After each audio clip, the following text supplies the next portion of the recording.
Hey guys, welcome back to Shop Foreman Garage. Today we are tearing into this 2016 Optima Hybrid. It caught on fire. Yeah, it's a fire, and the fire department put the fire out. And I've seen, a couple of these vehicles have fires, and it's not because it's a hybrid. And sometimes the fires are bad, sometimes they're not so bad. This one, not so bad. But I've seen KIA actually buy some vehicles back that had caught on fire, but this can be prevented, and we'll talk about that, and I'll show you exactly why. Why is it catching on fire? I mean, somebody, lighting a match, or what's going on?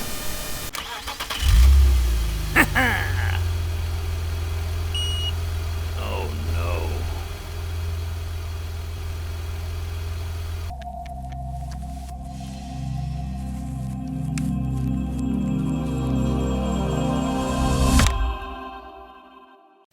So, let me tell you kind of a funny story about this thing. The vehicle was towed in. The customer said that the vehicle caught on fire, and the fire department put the fire out, and it was towed directly here. So I was told the vehicle was on fire and that the insurance company was called. So I didn't do anything with the vehicle because I was waiting for the insurance adjuster to come out and look at the vehicle. So the insurance adjuster came out, he looked at the vehicle, he pulled the vehicle 6 feet forward. He started it, pulled it 6 feet forward, 6 feet back, got out of it, went back and talked to the service advisor and said, there ain't nothing wrong. I don't see anything wrong with it. And then I was told that, and I was like, oh, I had never even looked at the vehicle. So I was like, I better pull it in and find out what's going on then.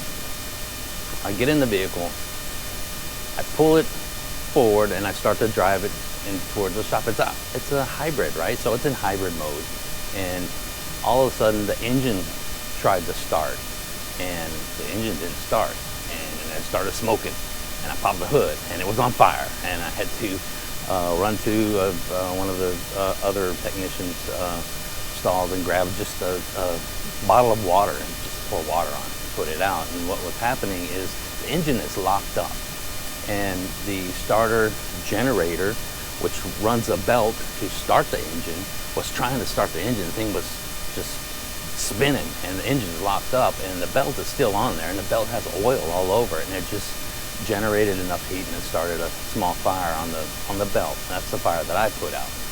So let me show you what the fire the customer saw. So right here you can see there's some damage. That there was a small fire just right here in this area, and the boot and everything on this the steering gear, this inner tie rod end, that's gone. That is pretty much the extent of the damage.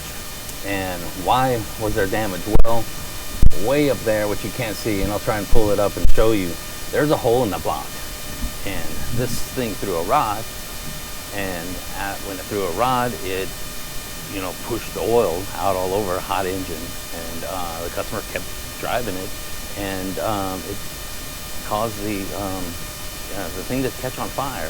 So let me get this up in the air, and I can show you that hole in the side of the block. Okay, right there you can see where there's a hole in the side of the block. Somebody opened the window.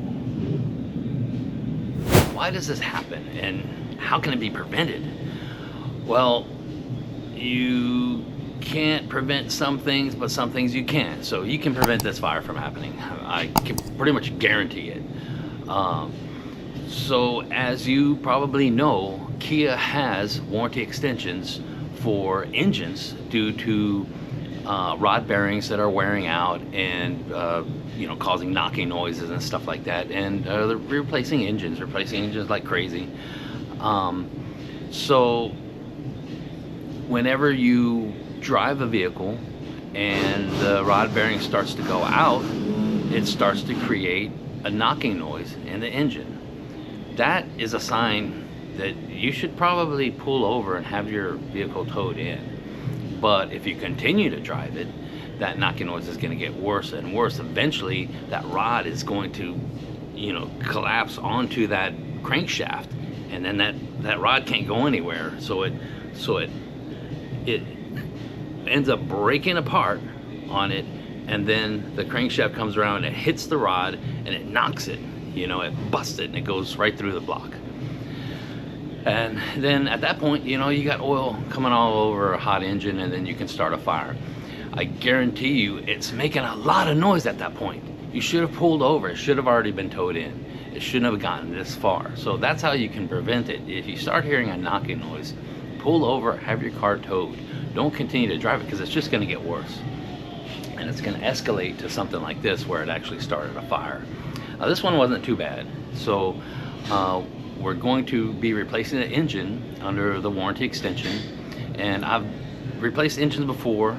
I'll put a link up here on an engine that I replaced due to warranty extension. I've also talked about the warranty extensions and what technicians have to do to get the job done and get this engine replaced for the customer, and I'll put a link up here and you can go check that one out too. Because we replaced engines before, I'm going to be replacing this engine. I'm also going to be replacing that steering rack, and then we're going to be doing an alignment and everything. So because I've done that before, it's going to be a little bit different video. I'm just going to set the camera over here in the corner, and I'm going to knock out this engine as quickly as I possibly can, and if there's anything of importance, I'll bring you in and show it to you. But let's just get her done. So the first thing I'm going to be doing here is taking the tie rod ends off and the lower control arm. So once I get the lower control arms down and the tie rod ends off, then I can lower the vehicle and get that intermediate shaft loose from the steering. So that's pretty much what I'm doing right now, is just getting the steering intermediate shaft loose.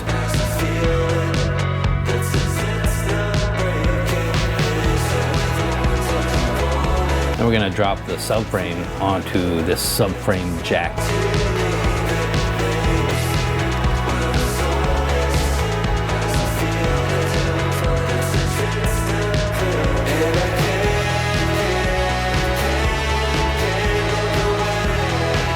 And it's just a matter of getting these axles out, and get the axles out and get them swung out of the way. And as you can imagine, there are all kinds of wires and tubes and stuff inside this thing. And just to let you know, I already disabled the hybrid system. So right there, I'm just trying to take the hybrid control module out, and it's got coolant running through it and everything. It's just a big bunch of wires and tubes.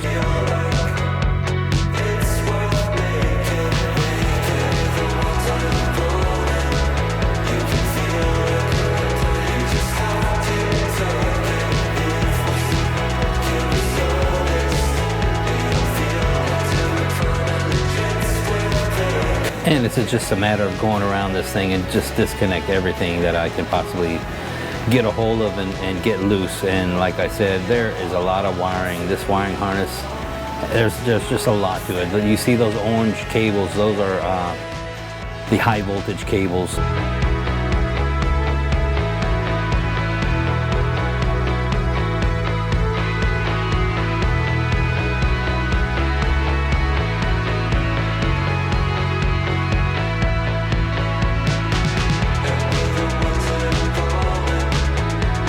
Now we're going to drop the engine and transmission down onto this table, and it's just a matter of loosening up the connections, dropping it down, and just getting the vehicle up and out of the way, and there she is.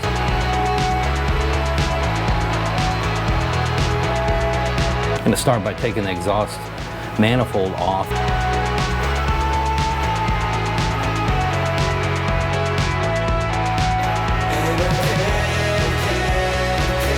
And then we go to the next side, and the intake manifold and all its wiring and everything has to come off also.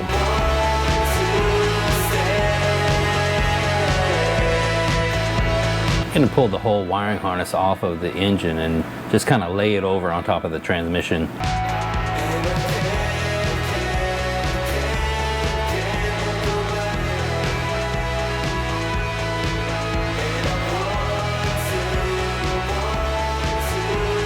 I'm going to take the AC compressor off, and then the starter generator, and then just a bracket.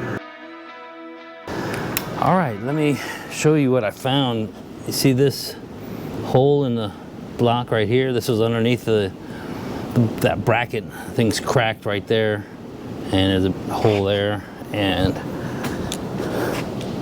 of course, this is the main hole, and I don't know if you can tell, you can actually see through the entire block the hole in the other side. And right here, that is a piece of the rod sticking through.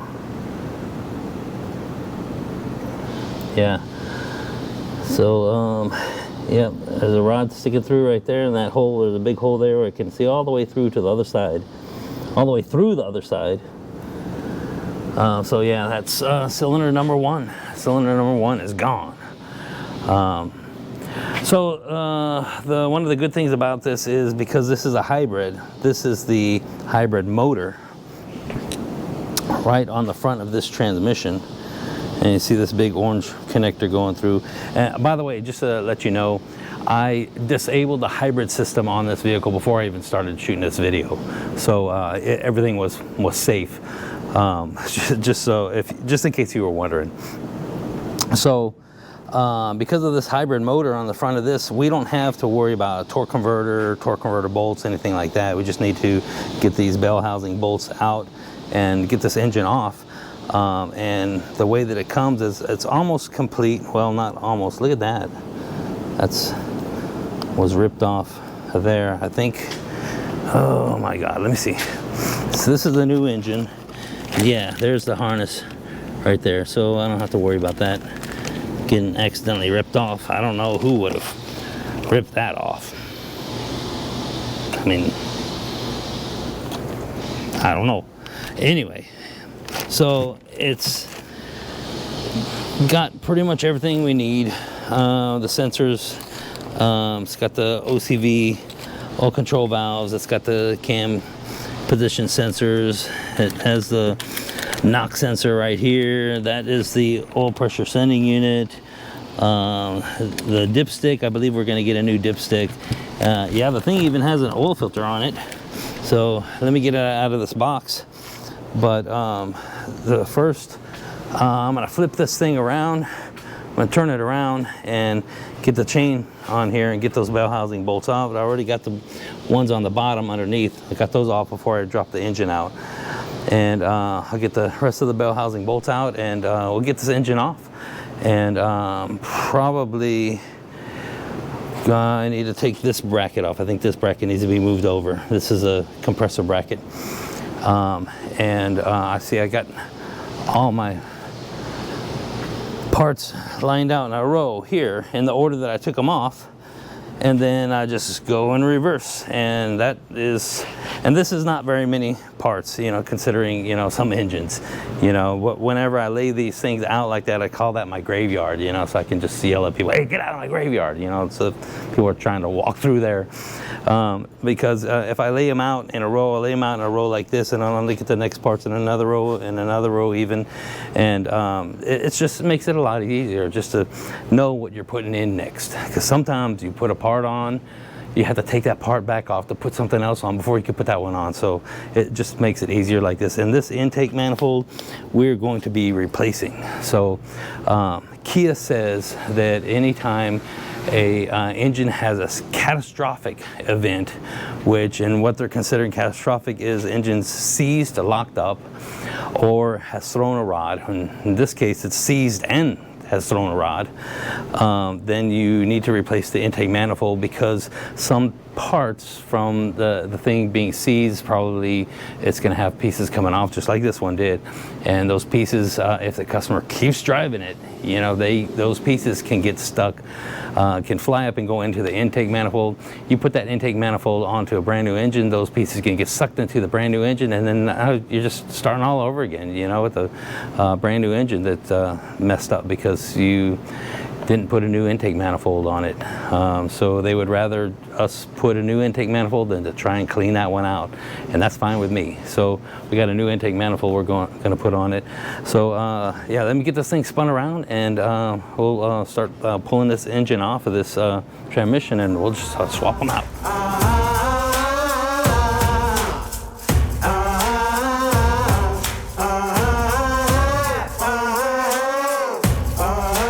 I'm just going to get this chain hooked up to this hoist, and I'm just going to pull the engine right off of the transmission, and the transmission will sit right there on the table with the harness and everything on it.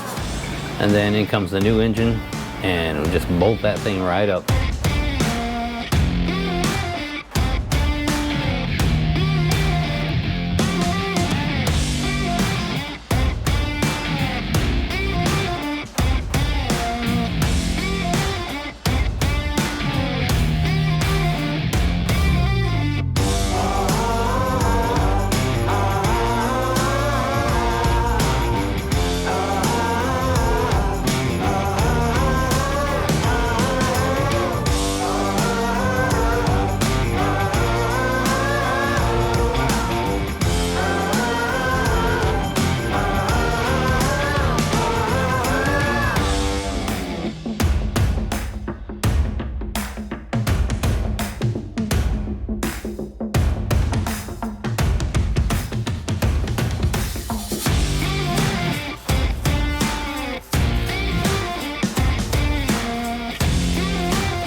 And of course, every new engine gets a brand new dipstick.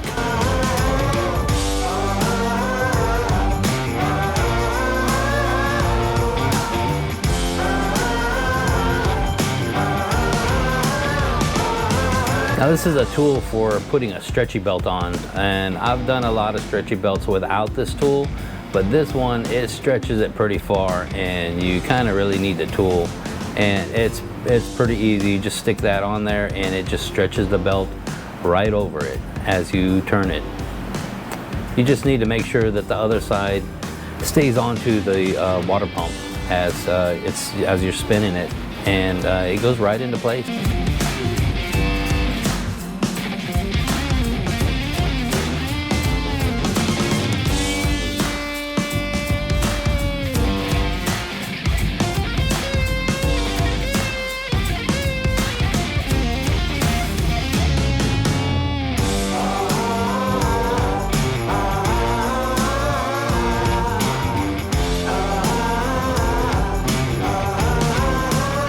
Now right now I have a spark plug hooked to a piece of string, and I kind of use it as a plumb bob, and it actually helps me line up where that transmission mount will move right into place whenever I drop the vehicle down, and it just makes it so much easier. It's a simple little thing, just a little plumb bob, and it allows me to line up the engine and transmission with the body as I bring the vehicle down, and it just helps it go right into place.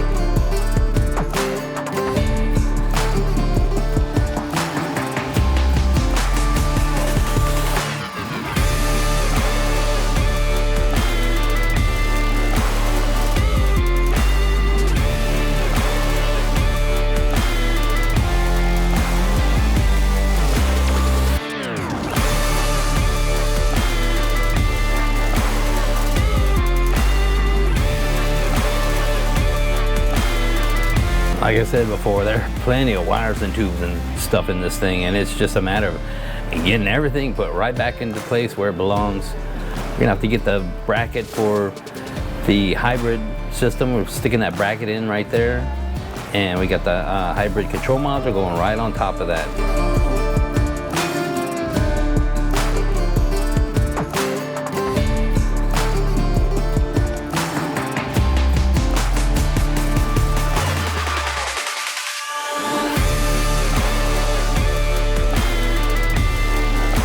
Now I'm getting the steering rack off of the subframe, just pulling that steering rack off, cleaning it up a little bit, and then we're gonna put that brand new steering rack into place. And that's why we need to do an alignment, because we got a new rack.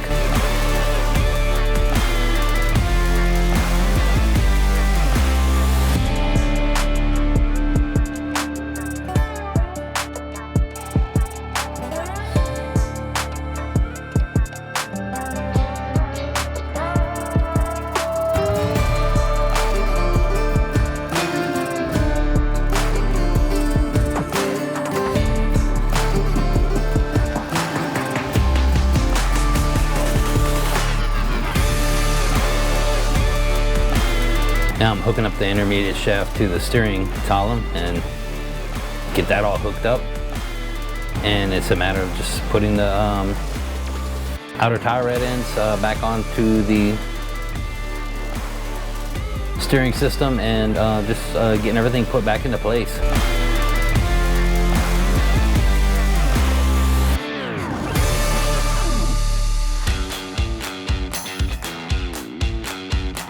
Now I'm hooking the hybrid plug back in and connecting the battery.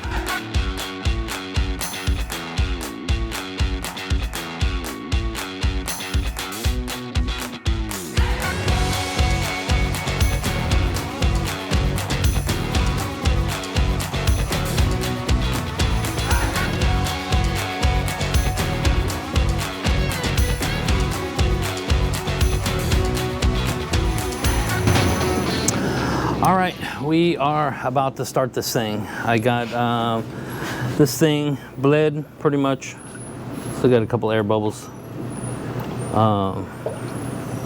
Get this thing running. That thing should bleed out right now. I am running the electric water pump for the hybrid system, and you can see that moving around in there. It moves around the water so we can get any air pockets out. And this is my second round on this.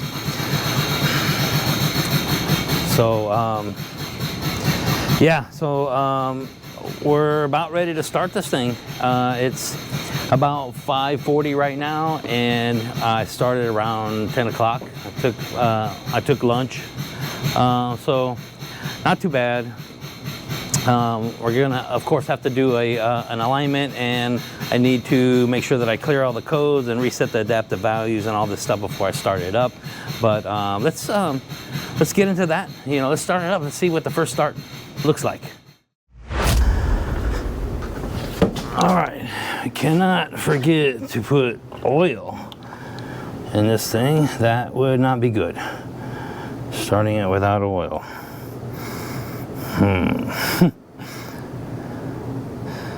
I still need to evacuate the AC system, and I'll do that. It's at the end of the day. Tomorrow we will drive it and we will do the alignment.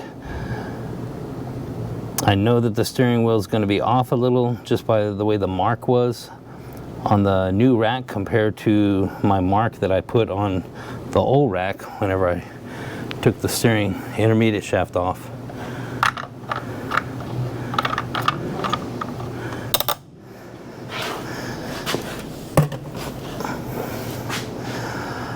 Okay, let me put this in ready mode and see if it starts.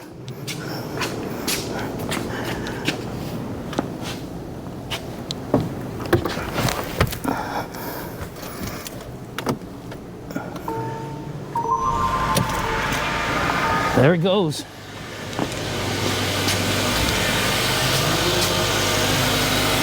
She's running pretty smooth. So, got some air.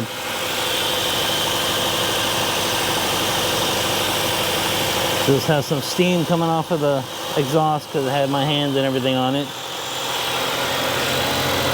And what I'm going to do is I'm gonna go into this system right here. I'm gonna put engine test on, and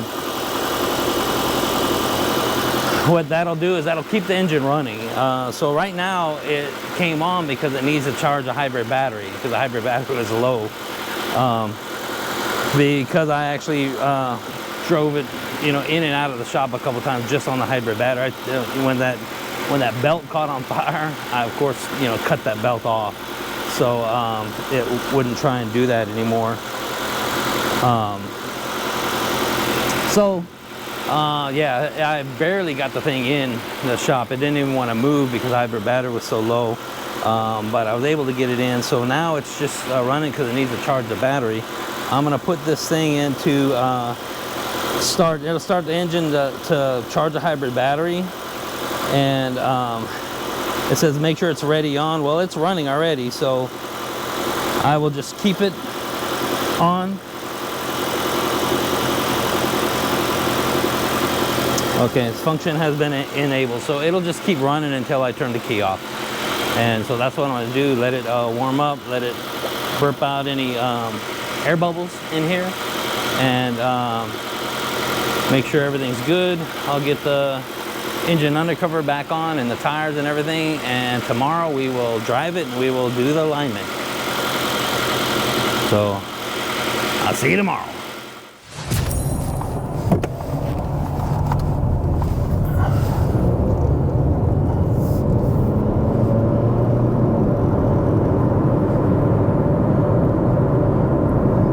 Okay, so everything is running beautifully right now. I'm heading out on the highway. I have not done the alignment. I did have to adjust the steering wheel and the intermediate shaft a little bit to get the steering wheel straighter than it was. It's not exactly straight, but the engine's running fine. And I just need to see where the steering is right now before I put it on the alignment rack, so that I know, you know, more or less how I'm gonna have to adjust it. So steering wheel's off a little bit to the right. It's driving straight. You could tell it's pretty stiff. I think it's probably like towed in or something. It's not really wandering or anything.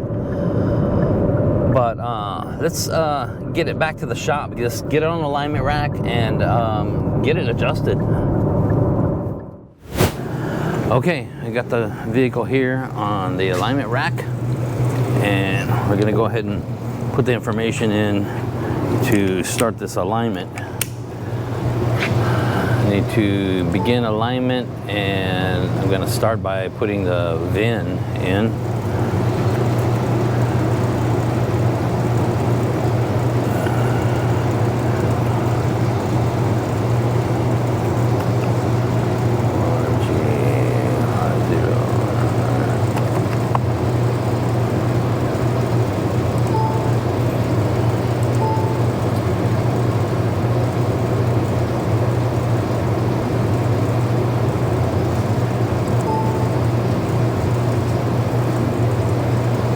Okay, I'm gonna go ahead and hook up the heads right now.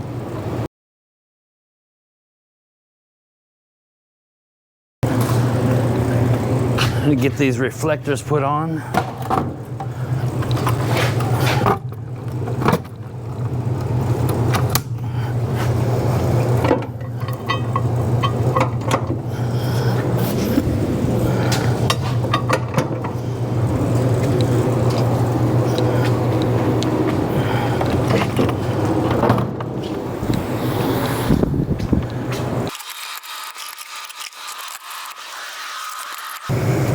All right, I got all 4 reflectors. Somebody turn the volume down on this thing so I can't hear it, and turn it up.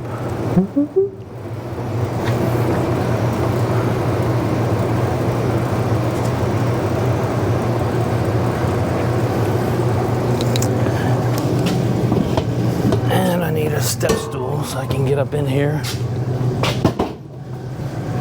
The vehicle is in neutral right now.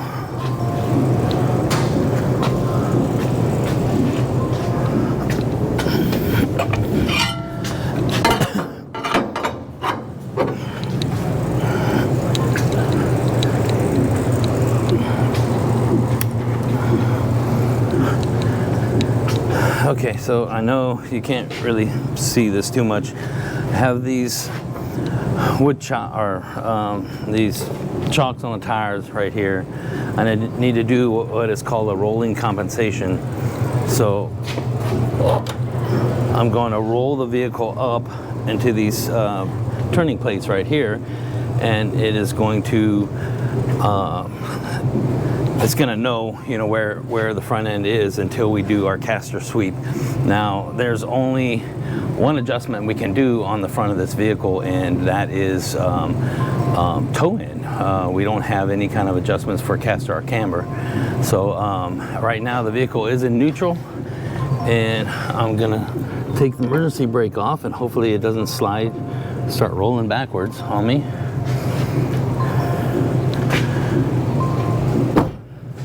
And I can hear the thing.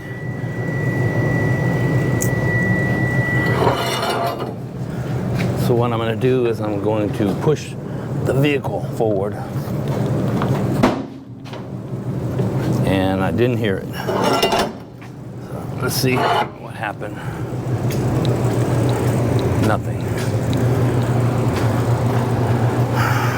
So what you're going to see is that I'm having some problems with our alignment machine, and for some reason it just is not taking the calibration. As I push this vehicle forward, it's supposed to go into its calibration so I can do the caster sweep in the right spot. Now I need to do my caster sweep.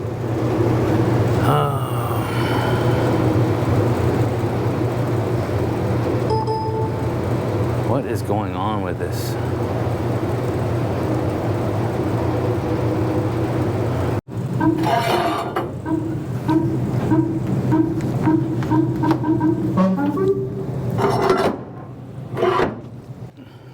But as I'm looking at the screen, I could see it did not go into the caster sweep that it should have.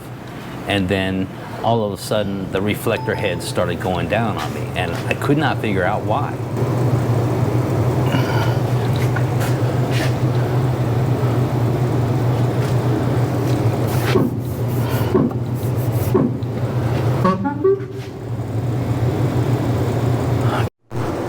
So as it turns out, you can hear the roar of the heater up above the alignment rack. This rack was just moved into this area just recently, and we hadn't done very many alignments.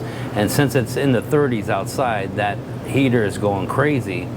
We actually got the Hunter guy to come out and look at the machine, and he right away pointed at the heater and he says, "That's your problem. The heater is causing the camera to not see the vehicle correctly." Where do you want me to put it? Why isn't it working? What do I need to do? Okay, this machine's not working right.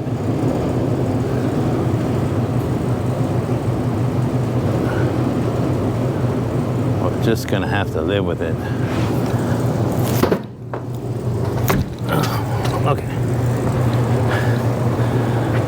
We can see all this stuff moving around. It's not right. But you can see, maybe you can see how far off the rear wheels are. We're going to go to bar graph. Our front wheels, rather, the rear camber's off. There's nothing we can do about that.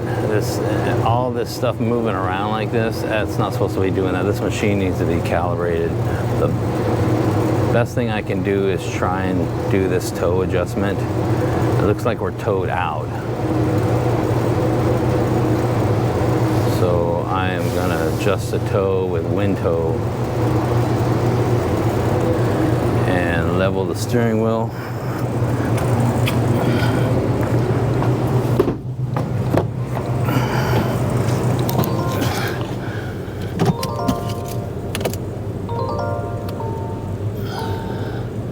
Start it up, or put it in ready mode rather. Make sure the steering wheel is straight. From what I can tell, straight. Turn it off.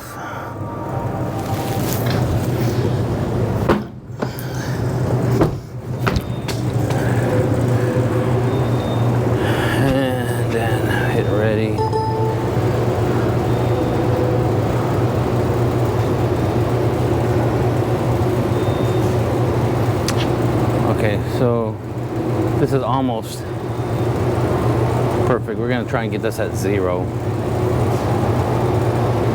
So let me grab some tools. Okay, this is the passenger side tie rod end. I'm gonna try and loosen this up with this tool. Okay, yeah, that wasn't very tight. So, need to adjust this in. I need to turn this in to get this to turn that direction. So use this one, and I'm going to turn this just until it reaches about that 0 mark. And of course, I know you can't see it, the thing's moving around so much. I'm just going to do the best I can right there. It's at negative 0.01 right now. Let me tighten this back down and see where it moves to, because it likes to move once you tighten it.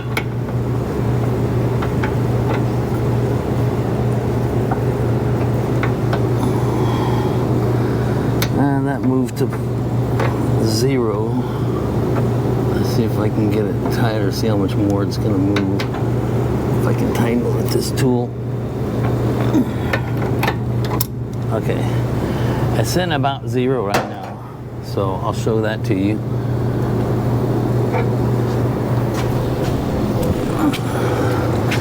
So that's where it's sitting.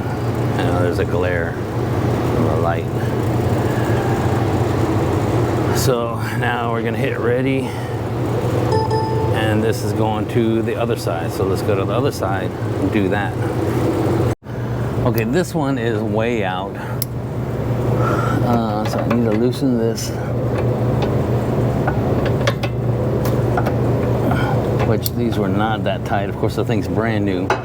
So this one, I am going to have to let this out to get the wheel to turn this direction a lot. So I'm turning it like this. Right now it's in at negative 0.69. And if I can get this thing to even turn, there it goes.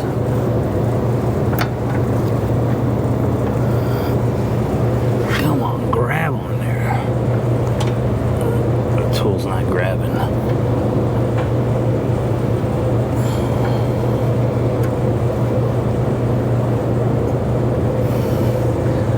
What is going on? This thing should grab it real easily. Oh, maybe this one. Nope. Let me get another tool.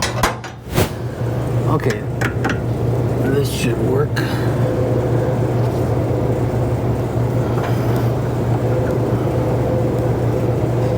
Turning it quite a bit. Right now it's at negative 0.07. Trying to get it right at 0. Okay. Of course, it's moving around now.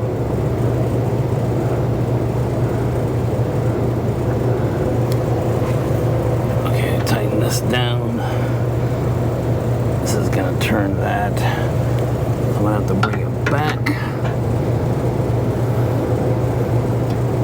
It's at positive 0.05 right now. Positive 0.2. To bring it back into the negative 0.01, negative 0.02 right there. Let's see if I tighten it down, if it moves back to 0.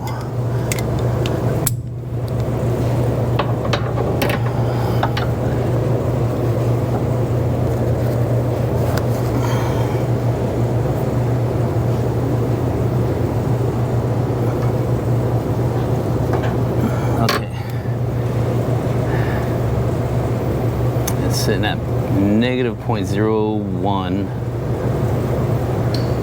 to 0. Yeah, it's moving around. I'm gonna leave it right there. So let me show you where it's at.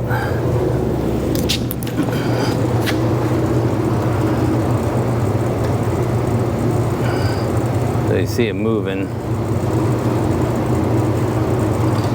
Yeah, so it's not supposed to be moving like that, but that's basically it. And what I'm going to do is I'm going to hit the ready. And now it wants me to center. You see how that thing is moving around right there? That ain't right. That's not right at all. Yeah, this alignment rack needs to be adjusted and needs to be calibrated.